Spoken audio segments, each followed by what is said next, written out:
Putin যে চিন্তা করলে ন্যাটোর সব দেশ যুদ্ধে জড়াবে।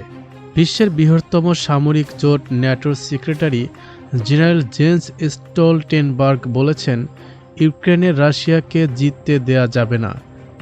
নরওয়ের সাবেক প্রধানমন্ত্রী নিজ দেশে একটি বক্তৃতায় বলেন, এরকম আগ্রাসী কর্মকাণ্ড সাফল্য পাবে না, এটি আমাদের জন্যই ভালো হবে।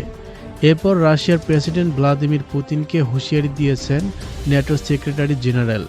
তিনি বলেছেন, রুশ সেনারা ইউক্রেনে যেমন আক্রমণ করছে, যদি ন্যাটোভুক্ত কোনো দেশে এমন আক্রমণ করা হয় তাহলে ন্যাটোর সব দেশ রাশিয়ার বিরুদ্ধে যুদ্ধে জড়িত হবে। এ ব্যাপারে ন্যাটো সেক্রেটারি বলেন, পুতিন ইউক্রেন, জর্জিয়া এবং মলদোভায় যা করেছেন, ন্যাটোভুক্ত কোনো দেশে এমনটি করার চিন্তাও করেন তাহলে ন্যাটোর সব দেশ সঙ্গে সঙ্গে রাশিয়ার বিরুদ্ধে যুদ্ধে জড়িয়ে পড়বে। এদিকে ইউক্রেনে রাশিয়ার জয় ঠেকাতে ন্যাটোভুক্ত দেশগুলো ইউক্রেনে যুদ্ধের শুরু থেকেই অস্ত্র সহায়তা দিয়ে আসছে। জেন্স স্টোলবার্গ জানিয়েছেন, লম্বা সময়ের জন্য ইউক্রেনকে অস্ত্র সহায়তা অব্যাহত রাখবেন তারা।